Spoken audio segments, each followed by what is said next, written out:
Welcome to Talking Tuesday. I am your host, Fancy Quant, and today we are going to welcome Jonathon Emerick to the channel here. Quant trader, fellow YouTuber in the quant finance space, and also native Australian. Without further ado, let's dive on in.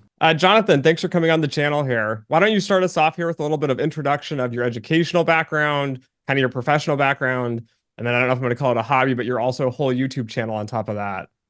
That sounds great. Well, thank you for having me on, Dimitri. I've been very eager to do an episode with you, considering we're both in the YouTube space. So I'll go through my background. I started off in chemical engineering. So came out of school and straight into university, really enjoyed math and science at school. So like most people with that kind of background, thought engineering was a good choice.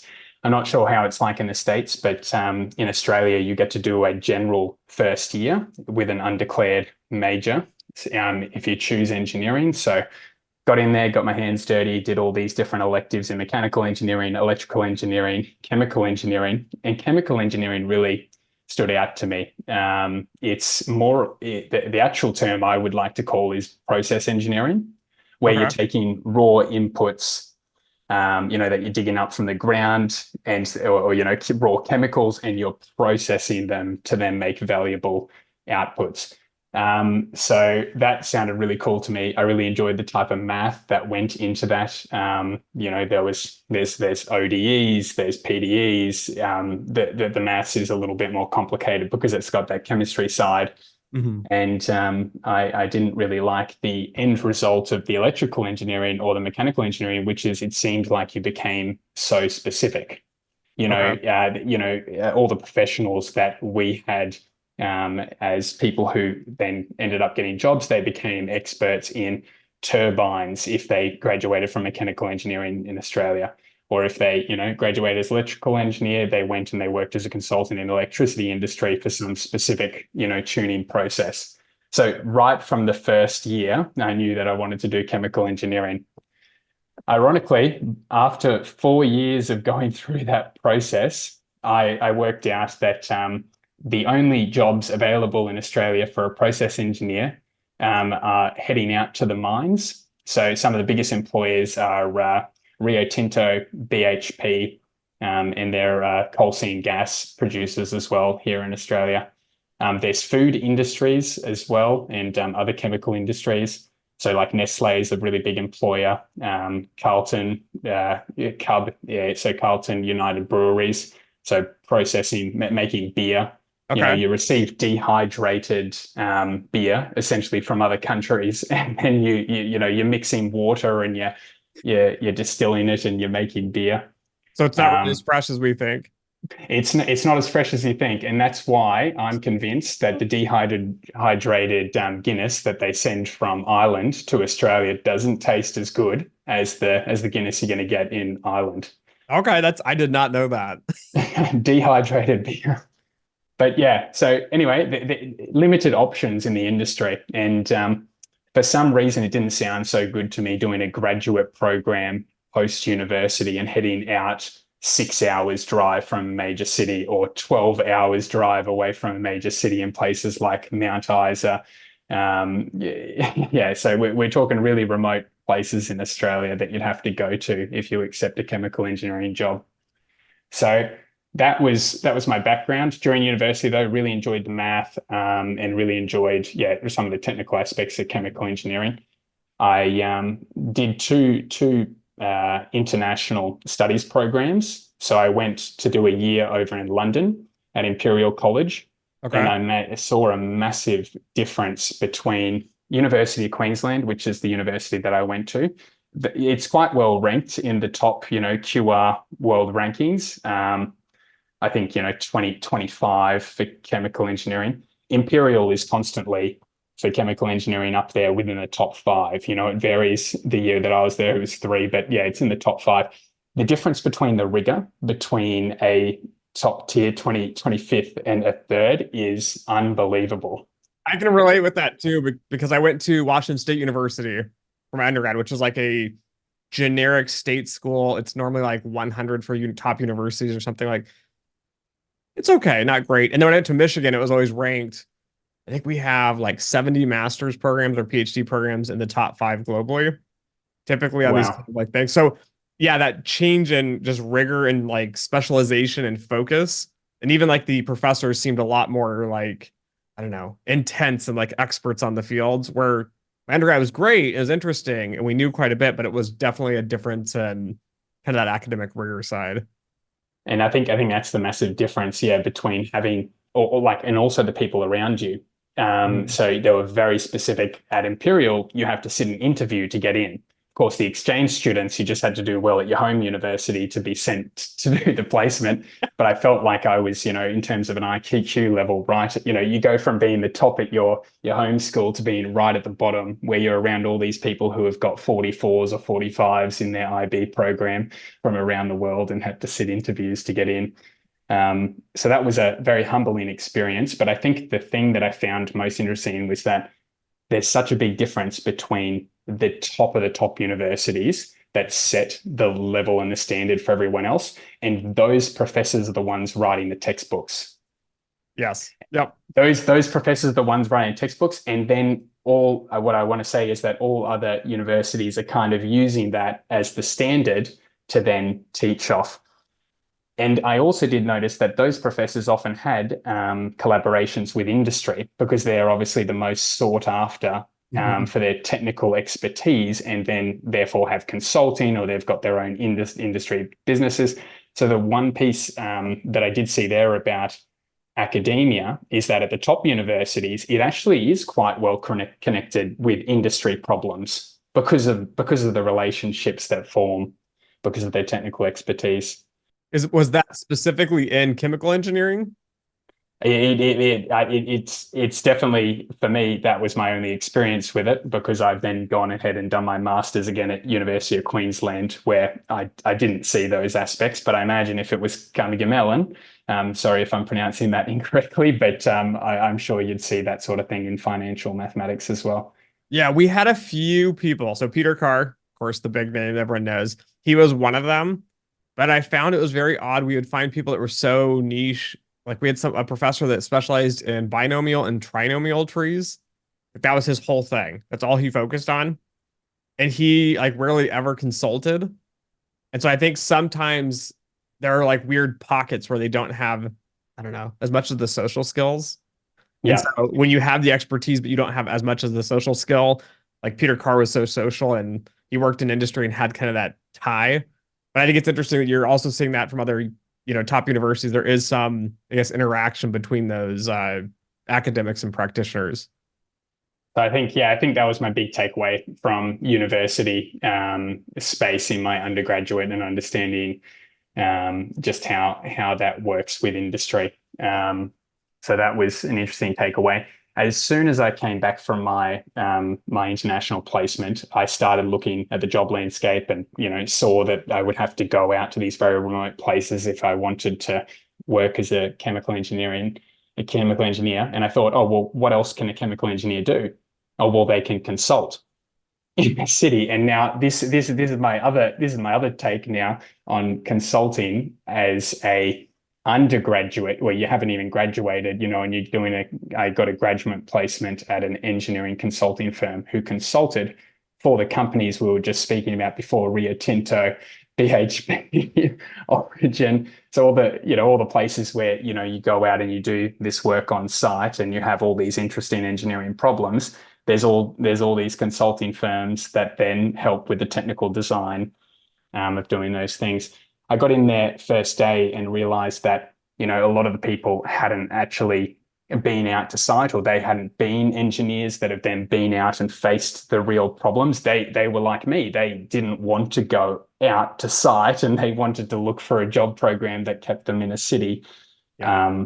So then there's a bit of a dissociation between the problem faced and the problems you were then seeing, and then how you can attack the problem.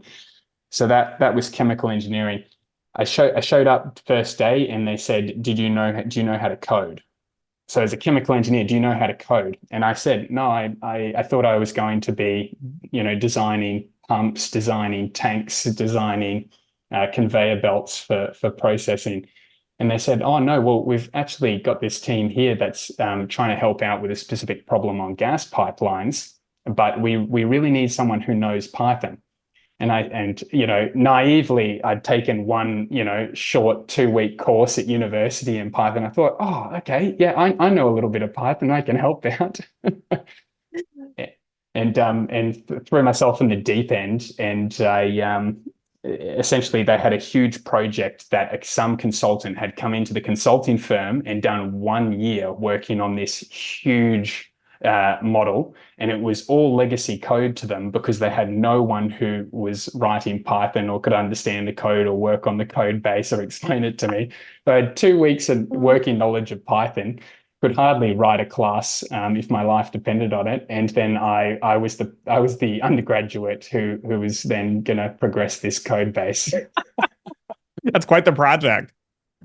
Oh, it was amazing. So I spent my 1 year working for that firm, progressing that very specific problem on gas pipeline. So I was doing chemical engineering, all the equations and the two-phase gas systems I was working on was writing solvers for this specific chemical engineering problem.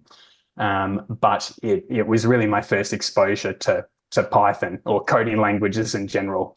And it was one of those things where I've got this perfect example of someone who was really careful about how they documented the code, really careful about the nomenclature that they used. So I kind of had this shiny example of what good code, well-written code should look like.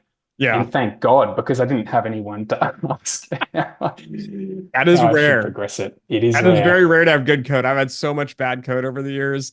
And then you're like scratching your head, like, why are we going through this loop in this manner? And then that's amazing. That's actually a great, I guess, starting point for that, because I've had code thrown to me and it's like in a different language. I haven't done it in like 10 years, 20 years. It's hard to undo. And we had one software engineer, but he was C++, and he was sitting right beside me, and he was writing C# at the time. And I remember asking him maybe my first week, hey, could you please just help me with this problem? And he went, John, I'm going to give you 2 very good pieces of advice for your entire career. Like, he was a really straightforward, blunt guy. He's like, the biggest advice I could get you, if you have a problem, he then wrote on the whiteboard next to me. He said, because I would never want to say this advice again. Wrote, number 1, Google it. Google it. Okay. And then number 2 only came up when I asked him my second question of the day, right? Which is, why isn't this working? Sorry, Scotty, can I just get your help? I don't know why it's not working. And he said human error. Yeah, number 2, user error. Sorry. So these are my guidelines now to work. I got a 1 year where I was just working on a self project, and it's just me cracking away at this stuff. And I'm going to take away time and resource from someone else if I'm trying to get them to come learn the problem, So it was fantastic. This guy's brutal advice: Google it, user error. They're very valuable, though. I think that's great advice for especially first time, even seasoned practitioners.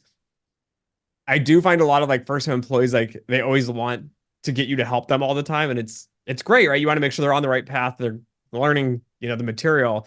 But yeah, there's a lot you can do on your own before you start running to ask everybody else. Exactly. I think so. So in summary there, that's been a long-winded way of my first undergraduate degree, but that's all my chemical engineering to date.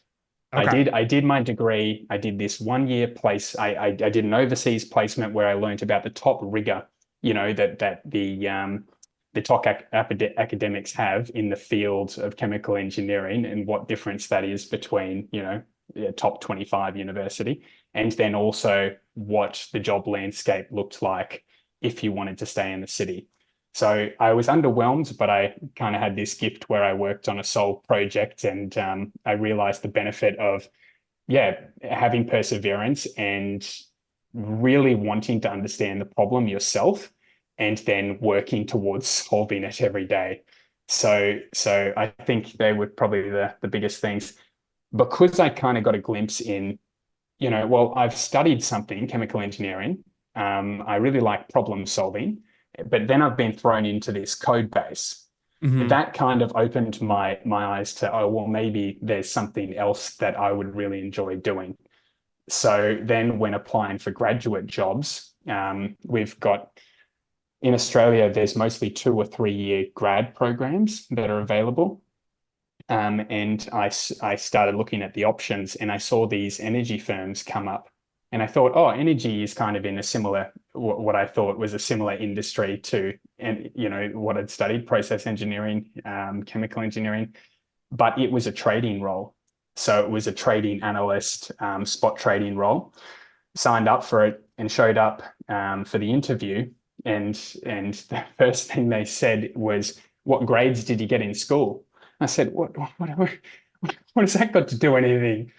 And no joke, I swear they hired me off my grades that I got in school, nothing to do with university. I'm a university graduate. I've done well in university, but because of the system, the culture in the company, it was like, oh, what grade did you get in school? Oh, I got top grades. Oh, you're hired. But no, fortunately, it really was a good fit for me. So I found myself in this really niche team with only 4 people, and I was a spot trader in the energy market. So I'll explain what that is now. Behind every energy grid, there's kind of 2 systems that hold it together. There's the long-term financial contracts, Okay. which are underpinned by the investors and the owners, but then also the retailers of the asset. So the retailers are the people, signing us up for our however long our electricity contract and agreements are, or our gas contracts, and then they're hedging in this financial long-term market. They're doing counterparty swaps, and then every day though, electricity is very hard to store. So just like there's a cash market for equities, there's this spot market, like a cash market, a spot market for energy. And energy supply and demand needs to be balanced every second of every day. Otherwise, you have blackouts. Yeah. It's an interesting spot I don't think a lot of people think about. You just assume, right? They turn on, they just flip on the generators and then the power comes through and that's it. Exactly. Yeah, you go to flick on the light and you don't worry. You're going to consume electricity, and the price that the fixed price or price variable for your evening peak versus your peak off-peak times usage, and that's the agreement you have with your retailer. But little do you know that in Australia, the price changes every 5 minutes. In Europe, in places, 15 minutes or 30 minutes. In the States, 5 minutes. And it's very, very volatile. And the reason it's so volatile is that it's absolutely necessary for supply and demand to meet, because otherwise the lights go out. Yeah, the necessary people that I guess the retail side doesn't see so much. Exactly. And I mean, it made the news obviously when oil spot price went negative Hmm. a couple of years ago. But that's something to an energy trader in electricity and gas that can happen very frequently. Okay. And it can happen very frequently because there are often large differences between imbalances between supply and demand. You can imagine if suddenly weather changes and then clouds come over a city Hmm. in Australia where there's huge dependency on solar panels, well, suddenly you lose all that supply, and Yeah. then that needs to be made up somewhere else very quickly. Okay. That's interesting. I didn't know So that. yeah, no, the price, it's a very interesting market because unlike, I guess one of the biggest difference for the listeners of a cash equities market in your bid book, you've got your asks and your bids, and it's the same thing for energy. So you would have your generators and your retailers in some markets, and they would have bids and asks. In Australia, it's actually a bid only market, the All type right. of mathematical model, because demand is inelastic. Demand must be satisfied. So on your supply demand curve, it kind of just slaps. If we need this much electricity, then we need to go there in the bid stack, if Okay. that kind of makes sense. Yeah. So there is, because there's no storage, there's no scale on the actual the retailer side. Yeah. The demand from all those retails.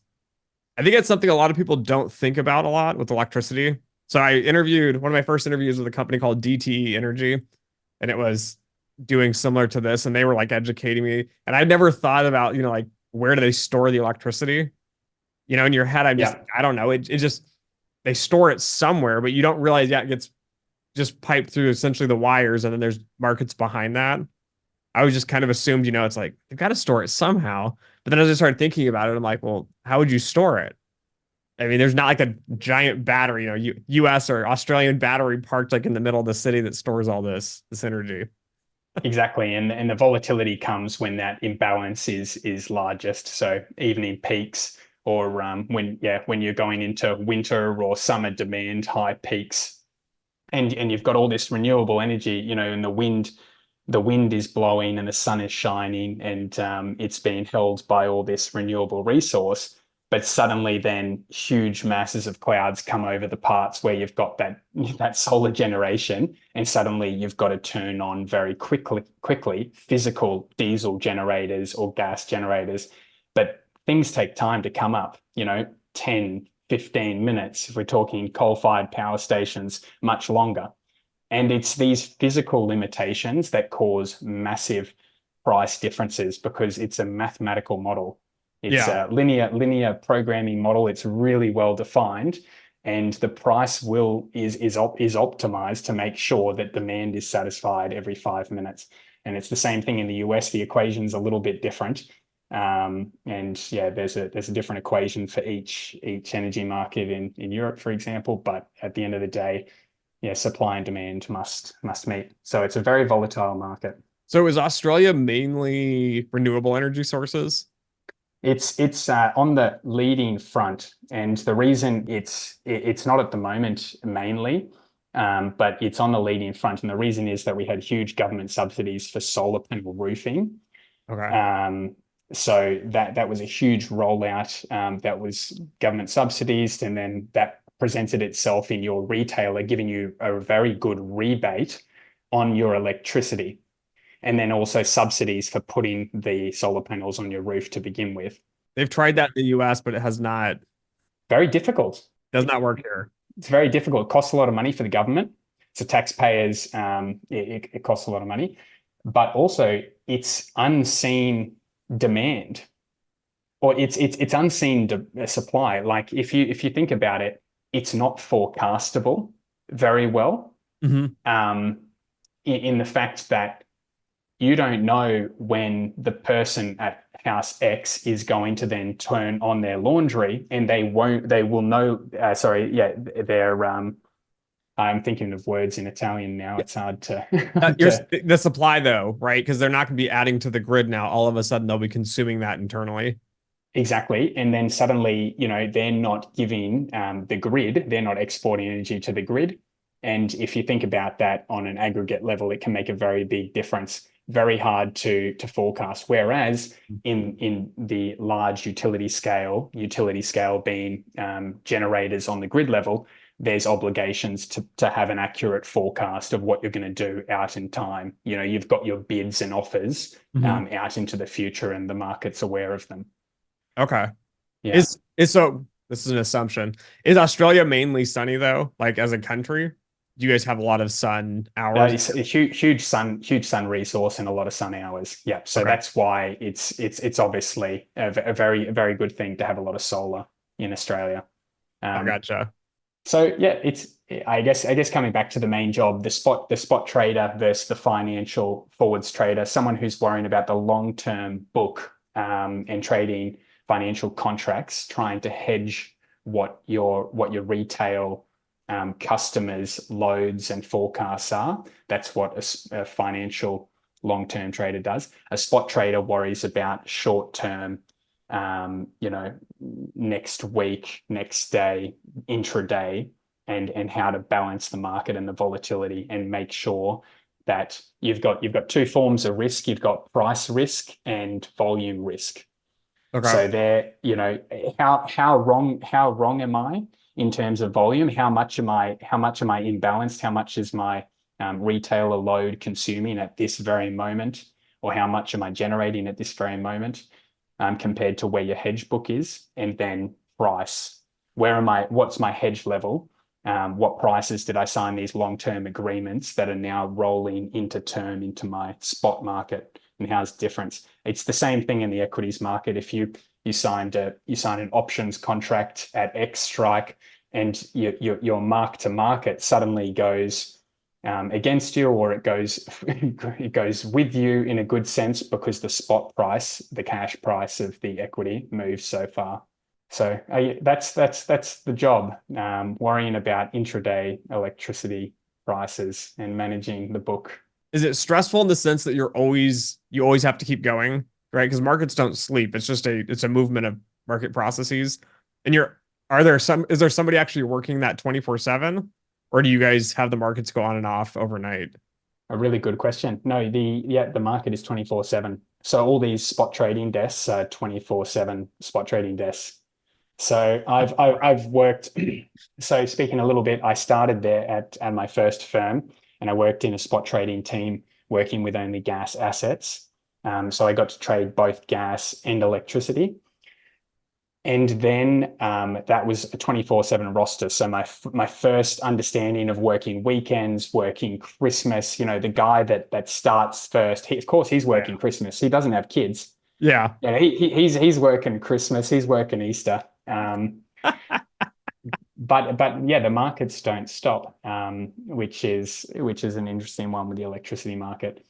1 year into that, into being there, I kind of saw on the other side what people were doing on the financial contract side of the business, and I was very curious. So, you know, they were trading options. There's Asian option contracts, which are very big in the electricity markets. Location swaps. There's plenty of over-the-counter deals that happen. There's weather derivatives, which are very popular because your most volatile days overlap more often than not with some of the biggest temperature events, whether it's really, really cold, like in places in the US during winter, and pipelines are at risk, you know, and you've got unplanned maintenance of pipelines because flow in pipelines is determined by temperature. Yeah. Or whether it's in Australia and you've got really high temperature, and these are physical bits of generating kit. They suffer because of the processes of the thermodynamics and the chemistry that's going on with these machines at really high atmospheric temperatures. They start to perform worse and worse. So there's a degradation in their performance. So a 400 megawatt capable machine commissioning might only be able to perform and get an output of 300 megawatts. Oh, so, wow. you know, 75%. Some solar panels, 42 degrees, you might only get 50% output of their nameplate capacity. So temperature, you know, you can imagine if you think, oh, we're all hedged. I've got my retail load, but I've got all this generation that's in our fleet that we've bought and we've procured of solar panels. It's a very sunny day. We're all good. Suddenly it's a little too hot. And then what you thought was a well-balanced portfolio is suddenly X number of megawatts short. And if there's a large price difference, that can be very, very material. Okay. That's interesting because I know, so you probably don't keep up with US news, but back in 21, maybe 22, Texas, or big state of Texas here in the US, had a massive grid failure and then blackouts. And everybody was like complaining and like, you know, oh, this should have been easily fixed. And of course, as they're doing like the articles and they're publishing their research, it's becoming obvious that, well, one, we're on gas. And so when everything froze, they weren't expecting it. And so they didn't have ways to melt those up and get those flowing again. So that was part of the issue. And then everyone else was saying, oh, we should have been on more solar. But Texas actually has some of the most solar in the US. but since it iced, there was like an inch of ice over the solar panel. Yeah. Of course, it's not going to generate that much power now because it's not getting that UV through the panels. And so they had prices going through the roof. They had contracts here where a lot of people like myself were just on, fixed contract. I pay X amount for so much Yeah. electricity. But they had some people that were on floating rate. And they were super upset. They had bills for like $5, 10, $15,000 for like a week or a month. And these people just couldn't understand what was going on. And it was that obvious, the market piece of this, which was there was no electricity. So the demand for it was so high and there was no supply and there was nothing they could do at that point to be able to kind of get electricity to the customers. And so some of these people end up having huge bills. And then, of course, the government stepped in and, you know, And when consumers are faced with the bills, that's when you see about it in the news. yeah. But I guess that's mostly the job. But it's like any swap, someone's holding the bad end of the deal when things get volatile and when Yeah. mark to market doesn't look good. And suddenly, especially with obviously you can agree working in bank, when you've got over the counter agreements and your mark to market is dependent on your firm or the other person's firm valuation method, suddenly something not even discussed, the valuation method of how that option is being calculated. Suddenly, when millions of dollars is at stake, or one firm receives the bill for the variable mark-to-market payment, Yeah. suddenly those kinds of intricate methodology discussions come up. Oh, why are you calculating it this way? That's causing X amount, or yeah. Yeah. I think a lot of people don't realize either, especially students, that the way things are calculated are not standardized. So we were having it was a debate on some average that we were doing, and it was, do you include the moving average? And if you do the moving average, how many periods was the moving average? And to your point, it was making a huge difference on our book.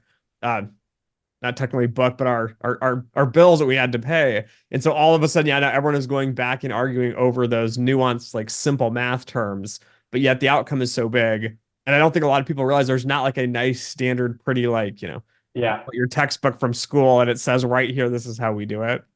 We should get worried when people are saying averages of the average. Oh yeah, we yeah, we take the average of the average 5 minute period and I'm glad you brought that up because one of the biggest failures I saw in my career working on the regulatory side was we were building time series models for what's called CCAR. So comprehensive capital assessment review. It's how much cash the bank has to hold to meet all their obligations. So like, Silicon Valley Bank going bankrupt because they're not CCAR, but people were starting to take averages of rates. And so I'm sitting there scratching my head. I'm like, okay, so it's basically a rate of a rate. And you're layering these averages. Like, what does this mean? And these people are like, well, it's correlated though, right? It's correlated. So it's obviously predictive. And I'm just like, and that was being used as an input to the model. as an input. Wow, that's so dangerous. Yeah. And I was trying to show them, right?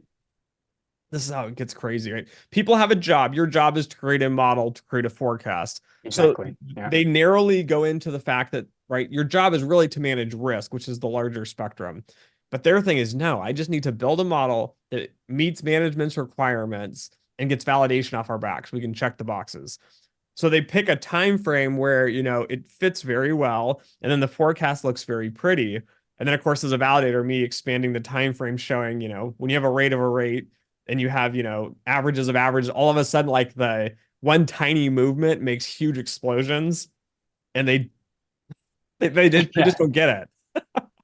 No, yeah, that's a really interesting concept. I think oh, sorry, I've been speaking so much about my background and energy markets. But one thing I would love to discuss on this call, Dimitri, is getting a bit of your advice, having been in validation and in risk departments for large banks for so long.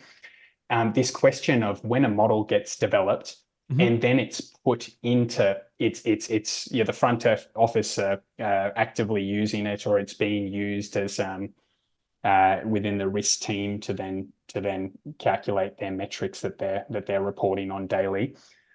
What are the objective measures that are used to then determine whether the inputs are as we've defined there's been no changes to the inputs, or there's been no changes to the outputs, or the model that the tracking error is consistent to what you've modeled and within your parameters. How are the inputs, the outputs, and then the model itself tracked to make sure that in a live scenario that it's still okay to be used, and it doesn't need to go back to basics to then remake it?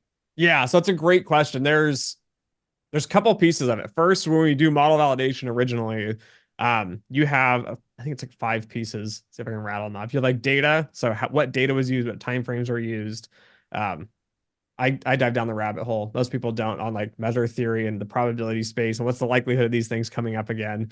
But typically you'll look at like timeframes to see if we're getting crashes and financial issues in the data set, because I often find people pick really, really nice performing like the last 5 years, and they never get that full spectrum.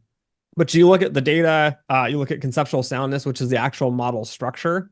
So mathematically, when these things are put together, do they make sense? Also, is the variable selection process valid? Do the relationships make sense statistically, but also from a business standpoint? It's where most quants fail, because they don't understand the business piece of that. And then finally, when you get after that, you have like performance testing, which is going to be all your metrics of, I ran all these statistical tests. Did they pass? Those sorts of things. And then finally, you have governance, which is kind of the performance plan we're talking about here when we're getting into performance. All of that helps us determine if the model is even valid to be produced. And probably 2/3 of the time, it's not valid. So that's the first issue with it. But once you get a valid model and everyone agrees on it and gets put into production, the most common metrics we monitor is PSI, so the probability or population stability index. And we typically monitor that on the inputs and the outputs. And typically just for the like top 3 to 5 inputs in a model, just because, average model, at least credit model, can have like 20 to 30 variables. And so to your point, we use these to kind of see if the distributions are changing. Now, the business gets up in arms because they go, well, just because the input shift and the output shift doesn't mean the model is broken. So we want to keep using it, which is valid. If it's shifting and the relationships are holding, like the coefficients are holding, you should be able to keep using it. But typically we will create thresholds and flags. And at that point, the quant team will go back and say, okay, input shifted, output shifted, and then they'll rerun the regression or the model structure to test it to see if the relationships are similar. So for like linear regression, we will check all the p-values and the coefficient signs, make sure they're close. You might have a p-value go from like, less than 5 to like 6-7%, which not a big deal. When I did this for CCAR modeling, we'd have p-values that would go from like 1 all the way at 1%, all the way up to like 98 or 99%. And was that because, sorry, you were using new data, like rolling windows, to make sure that these coefficients are kind of stable over time? Yeah. So for these models, they were put into production. They were used for forecasting once, for what's called the CCAR portion. And then DFAST is the mid-year. You have to run it every 6 months is DFAST. And then another 6 months is CCAR again. But we could prove that the models are basically garbage, because you'd run it, you'd build it, and it'd work perfect on the data you built it on. And then in 6 months, you would run it, and now we would go that refit. So you take the same model structure, you just put the new data in with the old data. So 6 months shouldn't really blow up the model, and yet your p-values just skyrocket. And don't you love it when your coefficients change so much that you're just like, how are we using this model to begin with? Yeah. Yes. And so I think that's how we do a lot of our monitoring, is just the inputs and outputs piece.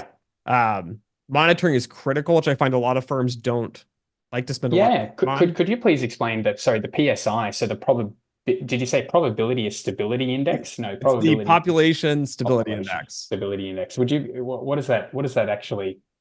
So all it's doing is it takes one variable, so like an input or an output, and then it just plots the distribution itself. So think about it as like plotting like a histogram. Doesn't matter the shape, could be normal, non-normal, whatever you want. And then the test itself checks to make sure that when you put new data in and you replot that same distribution a second time, that you use some stats and math and you test to see how much that distribution has changed. Okay, and then maybe each for that particular model, you might have a threshold value. If it diverges by X, then you might stop using the model or reassess, look at the data again, and then Correct. So update the we coefficients. Yeah, so we typically have what's called, at least in banking, I make our startup firm do it too. It's called the RAG method, which is red, Right. amber, green. And essentially you set thresholds. Like if the PSI deviates by so much, it's still green. Like it doesn't really matter. And then if it deviates more than so much, then we start to get into that yellow piece. So to your point, right, we would start kind of like digging deeper, looking at the trends, trying to figure out what's going on. And then when you hit, so that's the amber piece. And then when you hit red, this is like model failure. Like there's no questions asked. This is going to be a complete failure. You start to dig in there, but realistically, you're going to have development teams already starting redevelopment because the inputs and outputs look so bad that it's time to restart. This is a really interesting question then. Are big firms faster or slower at responding to, for example, a system, if you had that in place, if you had RAG in place at a big firm versus a small firm, is it easier to then change, update the models and go through that process, convince teams at a big firm or a small firm? Because I've had variable experience with this, whether it takes 1 week before the risk management committee are meeting again, and whether then that has to be an item on the meeting list to be discussed and decided on there. But then the firm can be so big that they've come up with standard operating procedures so that when a system like this red, amber, green is put in place, then it's the teams that have to operate it. What's your experience been with that? So, yeah, so to your point, I think big firms have a fixed timeline. So they are very good at this is the protocol, this is the processes. It takes X amount of months to get to that. Typically, they have business continuity planning. So models will have backups in place. So, say I built a model a year or two ago. It was okay, but it wasn't great. We built a new one. Often we will throw in an old model to replace the new model while development occurs. And that comes to the advantage of a big firm. If you have so many employees, you're tracking inventory and old models and variables and all that. So I think big firms are often better at managing the risk in that sense of they know the timelines, they have backup plans, they're ready to go. What scares the hell out of me is that small firms often don't even track this. So I've been talking to people that work in machine learning and data science at big national firms, but they're not banks. Like banks are big and slow and boring, but we have all these layers and processes in place. And even small investing firms, they're not even tracking like monitoring metrics. Like they track their performance, but they're not tracking the actual statistical model assumptions behind the scenes, which terrifies me. And so small firms that don't do that, I think often don't realize it till it's too late. And then they have large losses. And then the process from failure to rebuild is too large. If you have a small firm, though, that does not have all the bureaucracy and they do have really good monitoring in place, I think they're like 10 times faster. Because we can fix a model like in a week or 2 weeks where I'm at now. Yeah. Because I don't have the bureaucracy. Right? I just go and say, hey, this has to get fixed. Let's fix it. And then somebody goes in and fixes it. So, kind of to your point, too, right? Big banks, I think, are better at monitoring and having backup plans, but they're slower because they do have risk committees and they do have, full teams of people that have to shift projects and everything. Whereas a small firm, I think a lot of the small firms just aren't doing the quality risk management they should be. But if they are doing it, they're definitely faster on the changes and the implementation of it. That's a really interesting point that you mentioned there with the fact that some small teams or big teams, if they're working with complex models, sometimes, especially if it started from scratch and it's not with this structure that's very organized with people are monitoring with the population stability index, people have a system like RAG in place. If those things aren't set up and a new firm's just starting, and they're like, we're going to use machine learning for predicting credit rating scores on blah, blah, blah. They don't have the idea to monitor the inputs, to monitor the outputs. They're focused on the core technology, the model.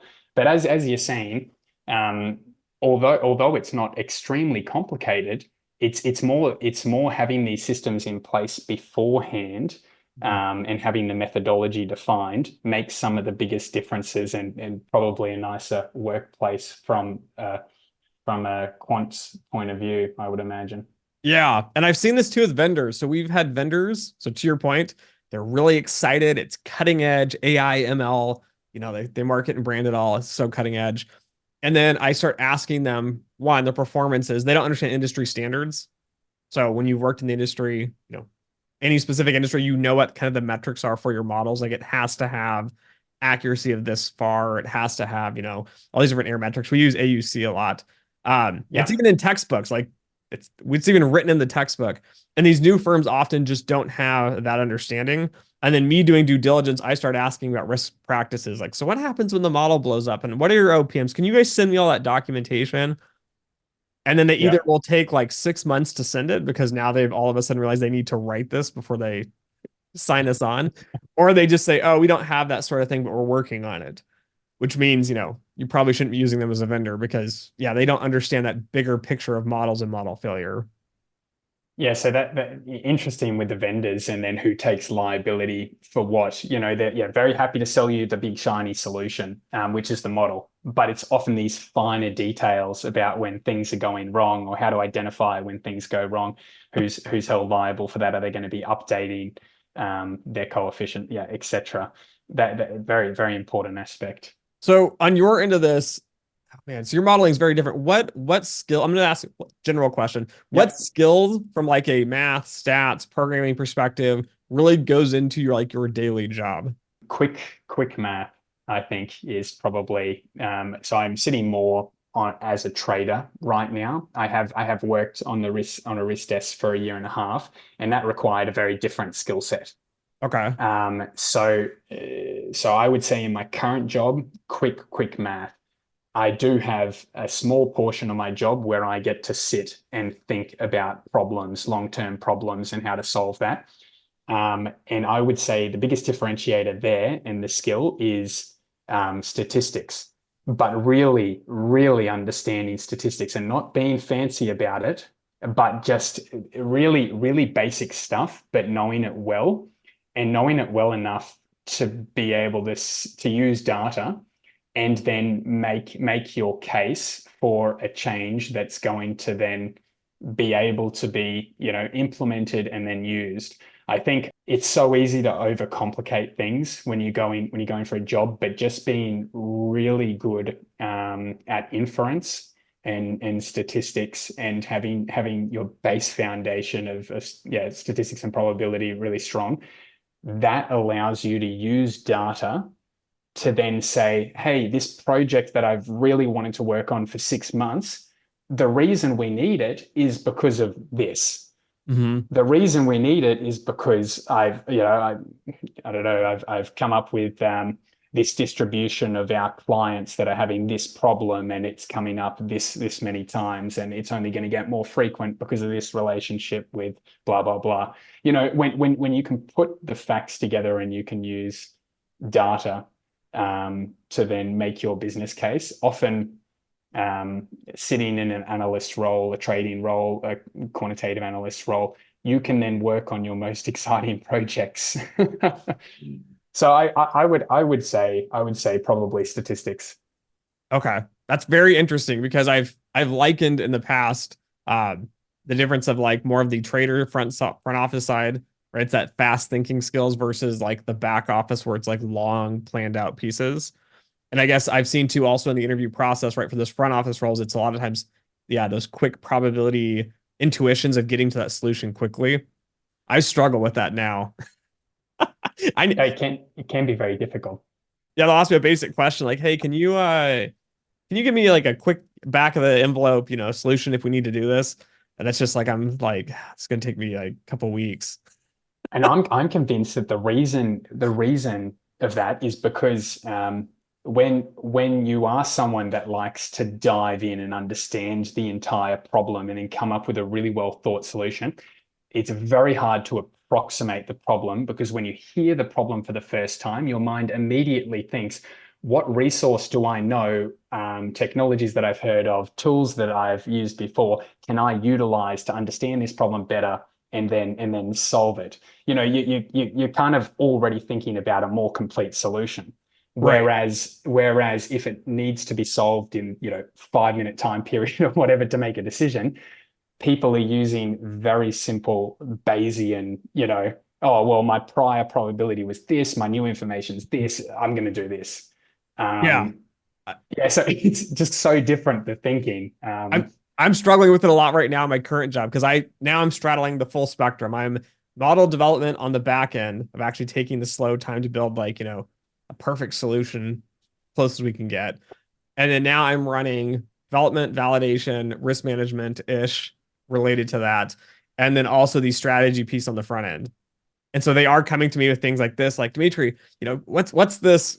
Give us an approximation for defaults, or how should we structure this program? What these are the variables you get. You get these five, come up with the thresholds.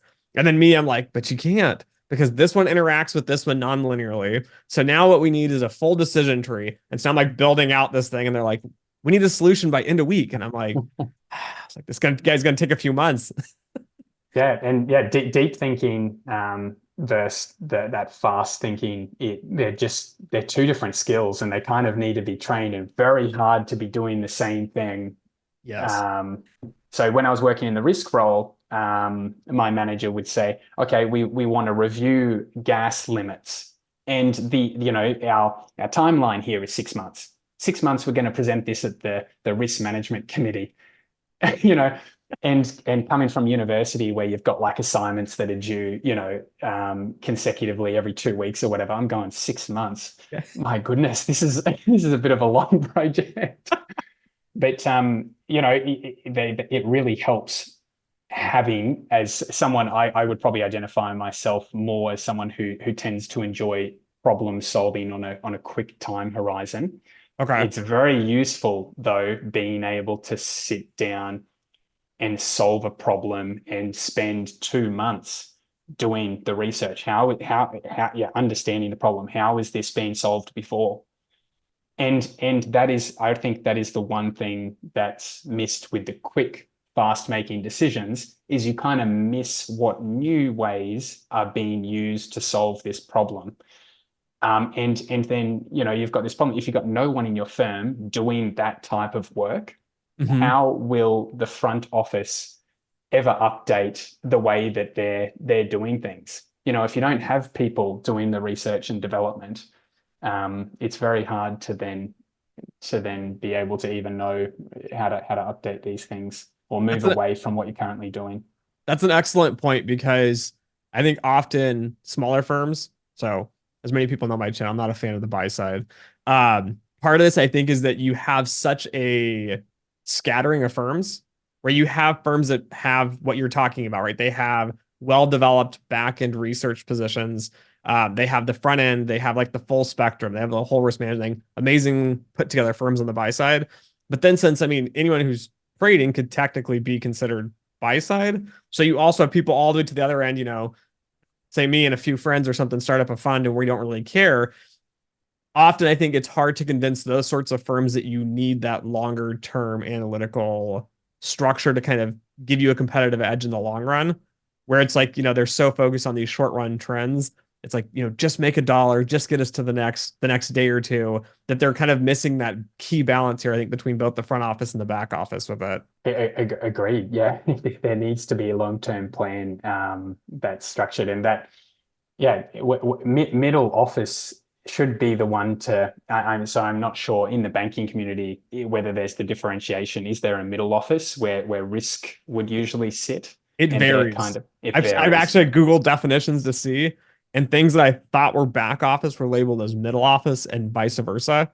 So there's never like a clear definition. But how do you guys define? In energy, it's quite simple. The risk teams either sitting in middle office or more towards front office. Okay. Um, and back office is there for settlements. So yeah, I'm picturing back office as settlements teams, invoicing, contracts, procurements, or the lot. And then middle office is where the risk team sits kind of in between. If back office have a problem with a particular trade that's gone through, then they might come across and be like, what was the mark to market yesterday for this? Does this make sense if this company is requesting this? And then front office then can often utilize the resource which is middle office for problems that they're facing.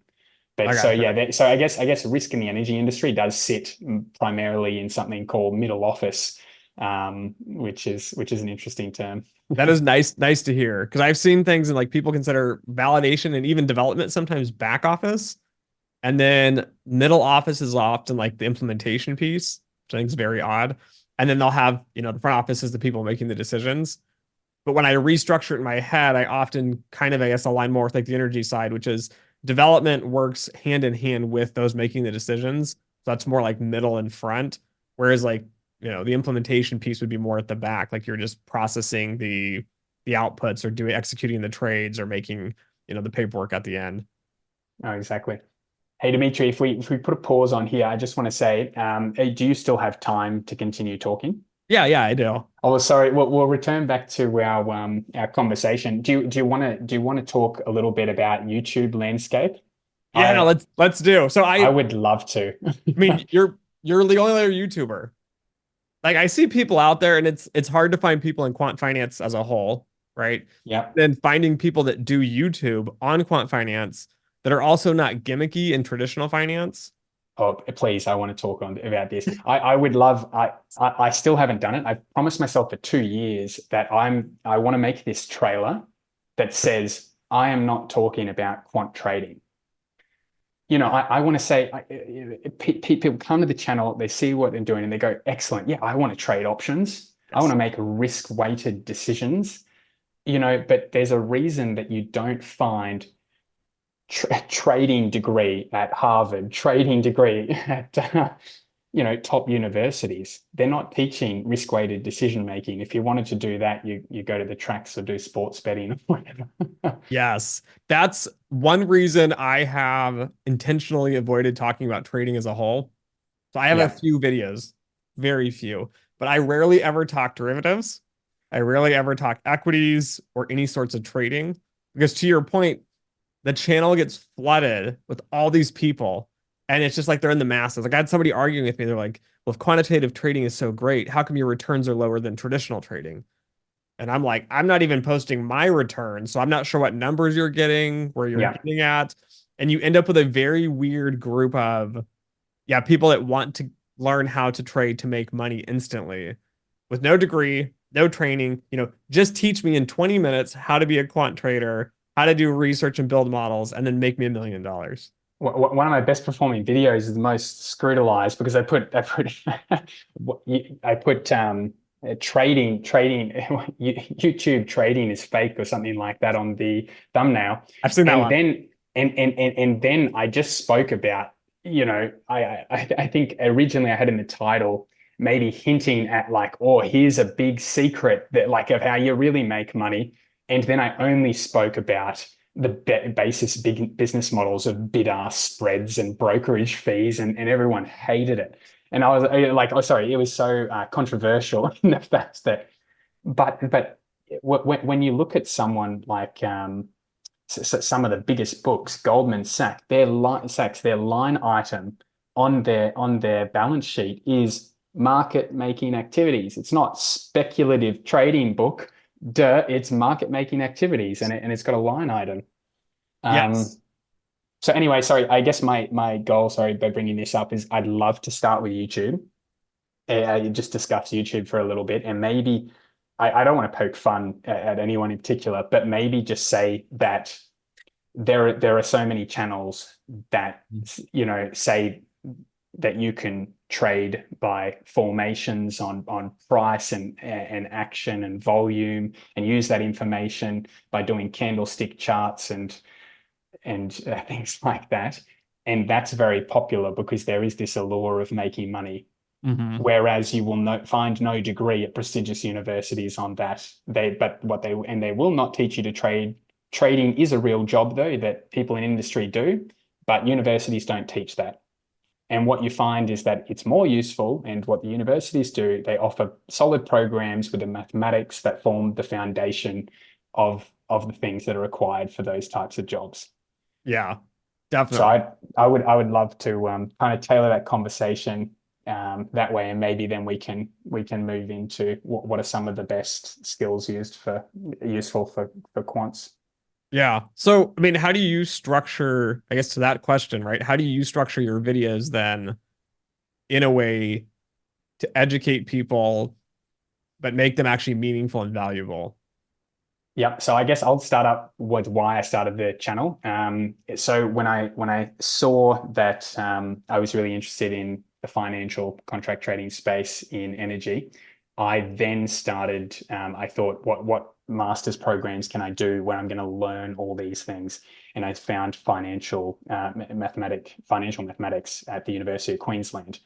Now, financial mathematics, as I'm aware of right now, the whole course is based on how do we price complex financial contracts with two things: portfolio replication and/or risk-neutral pricing methodologies. And all the books were coming from the US and professors. Yeah. So my whole program, like the base of the learning, US professors had written these textbooks. So very clear that the programs in the US offer some of the leading edge, some of those components that I spoke about that I've seen in chemical engineering at Imperial. The Hmm. top universities very evidently follow that these textbooks are being written there with top professors. Programs are very strong. Yet, ripple effect comes down to Australia, and I studied financial mathematics and really enjoyed these core concepts, base of statistics and mathematics, but leading in how do we actually value financial contracts. It wasn't how we trade financial contracts Yes. and risk neutral pricing. So I was looking at tutoring during my master's program. It's just one way that to teach is a really good way to learn. Hmm. And I found myself working a full-time job studying a master's degree part-time, and I was like, where am I going to find hours to go to university and teach students of the course that I've just taught, so that I've just taken the previous semester. So I thought, bit time poor. What I can do though to consolidate my learning is start a YouTube channel, make myself accountable Okay. on the concepts that I was learning, and then try and put valuable pieces on there. And it started off as a very steep learning curve in just how YouTube works in general, sitting in front of a camera and trying to talk about something coherently, for, Yes. having a plan and being presentable on camera. And yeah, it's more or less just been a journey from the start of my degree. And yeah, there are so many topics that I still want to progress on, Hmm. but they all kind of base around this fact that I don't want to talk about trading because trading is risk-weighted decision making. The Hmm. trading you don't go to university or cannot go to university to learn how to make a risk-weighted decision making, or to learn how to be a better risk-weighted decision maker. You can go to university to improve these core skills and attributes, the financial mathematics, the Edo calculus, the tools that you will need, statistics, programming, the tools that you will need, and the basics you will need to then sit in these jobs and work as a quantitative researcher, quantitative analyst, quantitative trader, what have you, to then solve the types of problems that you will find in an environment where you have complex derivatives, complex contracts, swaps, and then all the risk management that goes around that. So my whole channel, and I still want to get into it, but yeah, I prefer talking about risk management, and then all the contract valuation piece that goes around with it and the math that underpins that. Yeah. So what was the focus or decisioning to make it Python focused? Was it just that you were doing that at work as well? I find that my videos kind of do that as well. Like you're mentioning, right? You're going to school so you can kind of teach what you're doing at school. And then it's like you're doing things in the office so you can do similar things in the office. For me, that's been a big secret because I don't have the time to go do something really cool and interesting that's new. I have to actually be physically hands-on learning it and processing it to make those videos. Was that the reason you chose to focus on the Python side of it? Yeah, actually, Python, because I'd had that exposure to Python before, it's a very easy scripting language, Mhm. which can be very beneficial for getting quick proposals off the ground. So it actually wasn't used in my degree. And actually, I wanted to bring this up. Master's degrees in financial mathematics, quantitative finance, or computational finance, as they're called in Australia. Some of the top educational firms are UQ, UNSW, Monash, Melbourne. They offer those programs, but again, all following from the core textbooks like the Stephen Shreves of the world.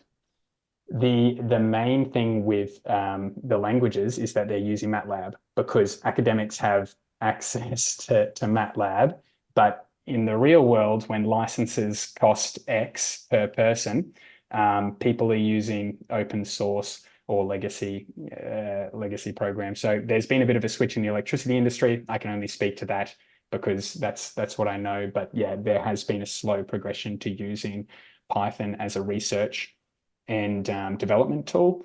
And then when things get put into production, when speed is of utmost importance, then yeah, people rely on C# or C++.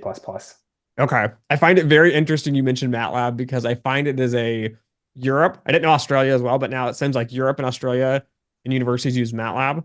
In the US, we have oddly varies. Economics uses all kinds of garbage languages like SPSS or Stata or whatnot.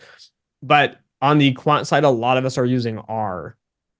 So it's this weird transition, as you mentioned too, right? You're using one language in university, and then you switch into the industry side from academia, because academia is using that.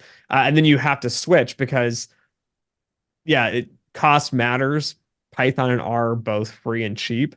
I don't know how you make the transition. We're also seeing a push towards Python, which I've been kind of supporting and kind of upset about. Yeah. One of my favorite channels on YouTube is Aryan Codes. Aryan Okay. Codes. And he's been a software developer using other languages his entire life, but object-oriented code and design principles, core design principles.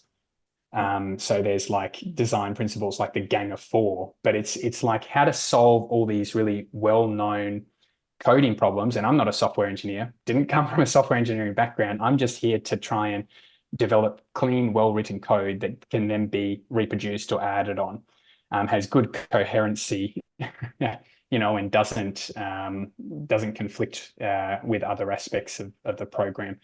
So I found his channel an amazing resource for Python learning. And I think if I ever have a team that's doing any coding, even if it was in R, I would be recommending to watch his YouTube videos to learn about core design of software development. Okay. I'm gonna check him out Aryan Codes. in Python. I learned to program in C++ originally, and then did R in school, and then did SAS in the industry, and then going to Python is just So why Python? So why Python? I think really easy scripting language. Once you've got your foundation, it becomes incredibly easy to do research and development. And I think that quick to use and a strong community because there's been because it's been very popular, probably helped by machine learning libraries, open source libraries. There's been a large popularity towards it, which I guess has helped community with some of the open source packages that are available, which makes them very strong, especially for things like stats and time series that you would be interested in. The time series module is very, very strong. okay. I'll definitely check some of those out more so. But you know, if you're coming from R, you'll be looking to verify that these models are exactly the way that you've read in the documentation for R and implemented the correct way. So it's a rabbit hole learning a new language and making sure that these third-party packages are implemented the way you expect. Yes, that is one of the big hurdles I don't think students and even some industry practitioners don't quite get, which is just because there is a package. So I've had employees that will run the same model in two packages inside of Python and they don't align. They're close, right? I mean, they're approximately close, but they're not the same. And then we end up in the rabbit hole, as to your point, like which one's more correct or which one is the way we would expect it to be. I find often Python is easy to use but then my expectation of what it's going to do is not what the defaults do. And so then Yeah. you just have to spend the time, yeah, making sure like, okay, I wrote this code actually correctly. I'm not just assuming it's going to put all the pieces together. But how funny is that? That's like some things can be so well hidden that it's so hard to find. So let's see, an easy thing to find, as you would think, would be just talking about options Greek. So you're just trying to validate a standard package for calculating Black-Scholes European options. And you're getting the Greeks back, and you've got implied volatility, and you get it in points, not sorry, you get sensitivities with regards to implied volatility as a point scale versus percentage, or vice versa. So the industry standard is to use, if I have a 1% change Yeah. in implied volatility, not 100% change in implied volatility, as you would get back from a binomial tree or a trinomial tree. When you do your sensitivities and you look at the differences, that they might just assume to give it back, the 100% change. And you're going through your Greeks and it all looks good, but then you notice this one thing. Now that's kind of easy to understand, and it might even be written in the documentation. But what happens if there's more complex models being used behind the scenes, or the numerical method being used to solve it isn't well documented, and the input assumption to that's different? Yeah, it's Yes. very, Eh, very uncomfortable place if you're going to rely on it for big implications at work. yes. And we are doing research on it and implementing in it. And so I'm like screaming, like, this needs to get put into C sharp. And people are like, why? And I'm like, because as an example, I had code written, I imported one CSV file, and then I imported a second USB file, and the code just blows up. It doesn't run. And I'm scratching my head. And of course, the error messages come out of Python are like cryptic. You're searching it. It's like, it could be one of these 15 different things. And you're like trying to search it down. And it turns out, for some reason, Python assumes when I import the first file, it's numeric. The column names are numeric because I have columns 1 to 84 in this case. And the other one, it thinks they're character. The files look the exact same. It's not as if like, the first so many rows are character or something else. But when you're churning into that, like in a C language, right, you have to explicitly define this is numeric, this is an integer, a float, 60, Yeah. 32, whatever. Where Python had this guessing game going. And to your point, too, when we start to have, I found too in another issue, a function, a nice package, and inside that package are other packages.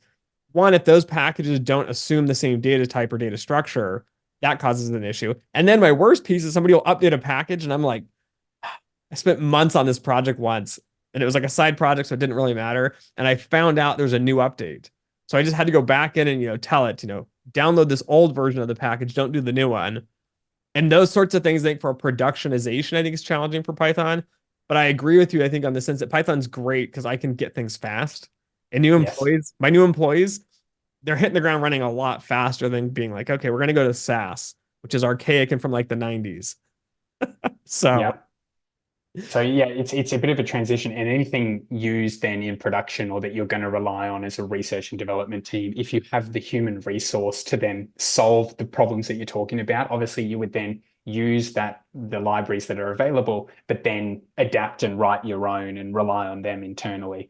But just speaking about your problem with I mean, that's a non-trivial problem with Python, is in you find these problems when you run the code. It's unlike C++, when it all gets compiled together, you'd know about these issues before they start. But Aryan codes, I would recommend. He recommends, using his design principles, to use something called duck typing, which is a method which the Python code would still run if you've got this difference between the data types that you're speaking about. The function expects this data type, but it's accepting a different one. But the software development platform that you're using, whether it's Visual Studio Code, would highlight in its linting process these issues and okay. flag it before you run. So duck typing. Okay. I'll have to But no, check this out. This would help me out a ton. Aryan codes, Aryan codes. So, YouTube landscape. What do you think about the Quant Finance YouTube landscape? Oh, that's a good question. I've been hoping somebody else will have a channel, such as yourself, which has been great. but I keep hoping like more will come up with honest, truthful content. But I think YouTube incentivizes human behavior over truth. So as the point, right, you made when you talked about you had a video on, basically like there's all these costs associated with trading, which makes it inefficient. You can't just like, go out and day trade off candle charts and everything else. And then it's complex. I find the same struggle with YouTube where I don't think they reward content creators who make honest content. So I have found somebody, no names, but they have made videos discussing how like, oh, you don't really need a master's degree, right? You're really smart. You got an undergrad degree. Like you can just go out and get a job. You just have to read these 3 books, pay me $50 to take my course, and then you can do it. And I'm like scratching my head, like, I went to one of the top universities in the US for quant finance, and I transitioned into applied economics, which is ranked like second in the US for applied economics. I finished the master's and thinking like, there's this whole list of courses I still wanted to take. I haven't even touched. And then I jumped into industry, my first job, and I felt like helpless. Like I went there and I'm like, okay, I know this much. And to do the job they're wanting me to do, I still need to learn this much. And the further I've gotten down into the career now I'm, head of a quant team. I run all the development, validation, and all that. And now taking over other parts I don't want to take over. But as your role expands, you start to realize too, there's even more outside of there now that I need to know. And then like I talk to you and I'm like, oh, there's this awesome channel on coding and maybe I could improve my coding skills and learn these new skills.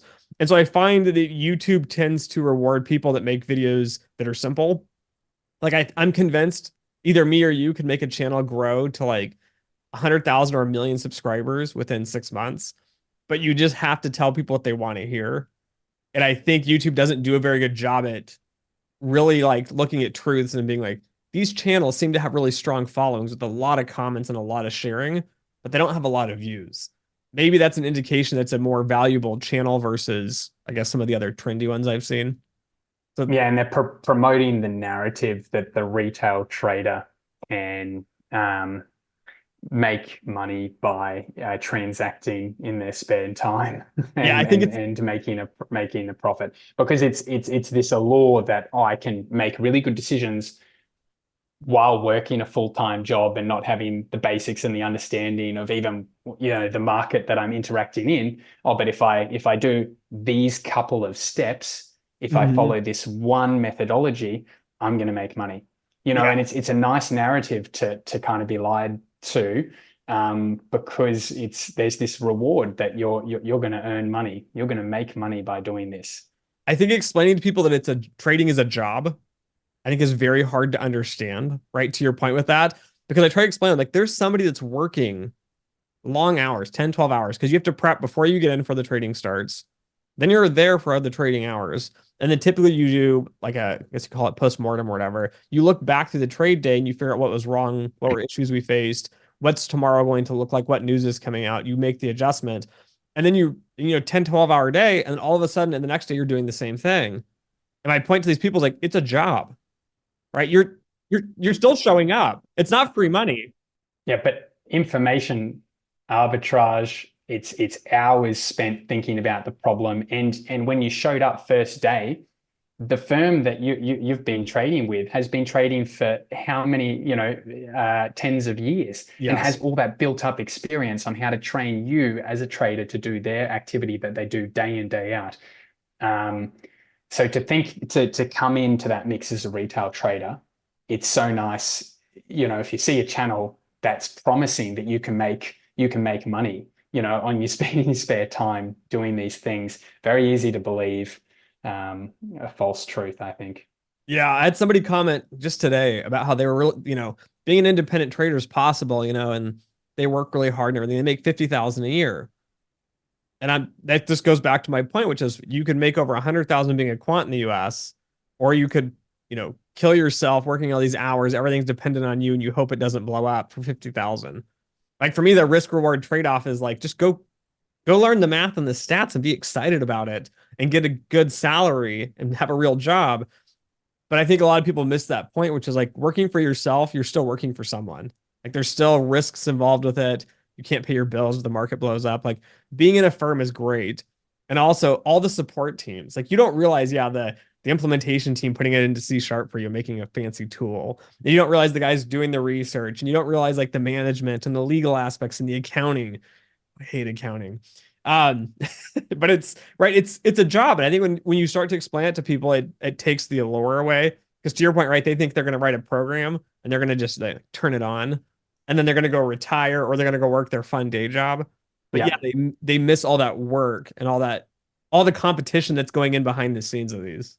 I've got a couple of friends in market making, and if I can tell people that their dream is to come up with their own strategy that they turn on, and then they're going to be paid by their firm, a commission, a variable commission on what that brings in for their large firm, that's their dream.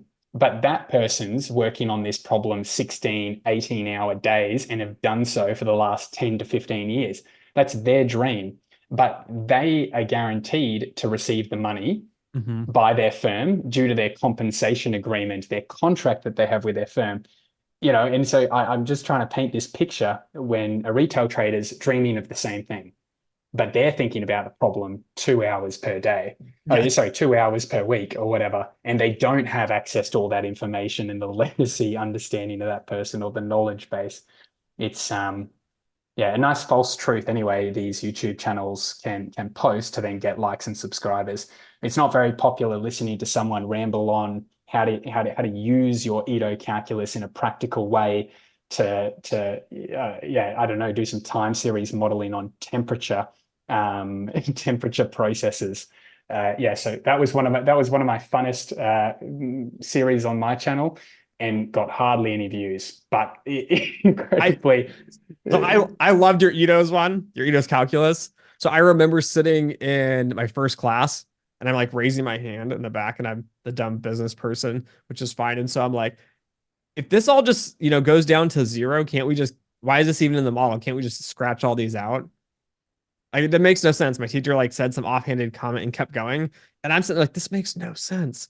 And then I remember years later, me just, personal interest looking and found your video and I'm watching it and you're like, well, the one term is squared and the other one is not squared. So the one will disappear faster. And I'm like, that's the piece I've been missing. Like, that's why I loved your channel so much, is because even though I don't even work with derivatives, I don't work with Ito's calculus that much. When I go back in and look at yours, it's just getting that other perspective. And yeah, a lot of people find it boring and it's like, it's just math and stuff. I want to make $1 million today. For me, it's always that very intellectually stimulating piece of seeing how other people think about the problem. It really clicks the pieces together on these kind of complex structures. And the same goes for your way. Even just our discussion earlier about PSI and your RAG system, that's put pieces together of a system that I don't get to see. I haven't worked much in model validation or tracking live, but yeah, there are so many interesting aspects that I'm sure are buried in a textbook somewhere. Like this, the analogies that I've used. The reason I was able to condense that information is because I went through what I'm going to call the painstaking process of reading through these really math-heavy textbooks, Stephen Shreve's second book. It's really dense, but I think that there is a space for us on YouTube to be able to condense this information and kind of make it in a easy to understand way. And I hope that there'll be more people trying to do that. And I'm not sure whether you've noticed it, but there's been a flurry of activity more recently on LinkedIn. Maybe it's just because I'm spending more time there, but I do notice more people coming to the forefront talking about quantitative finance from a financial mathematics perspective. Have you seen that? I've seen some. I cringe. Because I don't know how you view it, but like when I have a topic, I'll read it once and I'm like, okay, I understand nothing. And then I'll find like another textbook, to your point, right? It's reading all these things. I find often that some people post things, at least the ones I've been seeing, which might be different. They post things where it's like they'll go find a textbook and then they'll just summarize it and then just copy and paste it. And I start to wonder, like, are you just using AI to summarize That's cringe. the one section? And it's like, it's so simple. But I think for me, it's hard to find good content where it's like, I watch yours, I can tell you struggle, right? You're struggling with this idea because it's not as simple as they write in the book, like, here's a pretty equation, and they just write it out and it just all makes sense. It's really struggling through like the process and the idea, and then all these other ideas are connected to it. And so then you start questioning, well, how did we get to this? Or why is this important? And I think I'm hoping LinkedIn will get better. Maybe my connections aren't as good as yours. I'll have to find some to follow. But I find that it's the algorithm chasing. Even myself being a YouTuber and on LinkedIn as well, I have a hard time not chasing the algorithm. But at the same time, I'm hopeful, kind of to your point, that there will be more people that are kind of sharing. And even if it is, I guess, just summary material, maybe it'll kind of draw in more people. I find a lot of engineers have no idea quant finance exists or mathematicians. And I explain it to them and they're like, really? Like, I thought, it was just like accounting, like finance was accounting.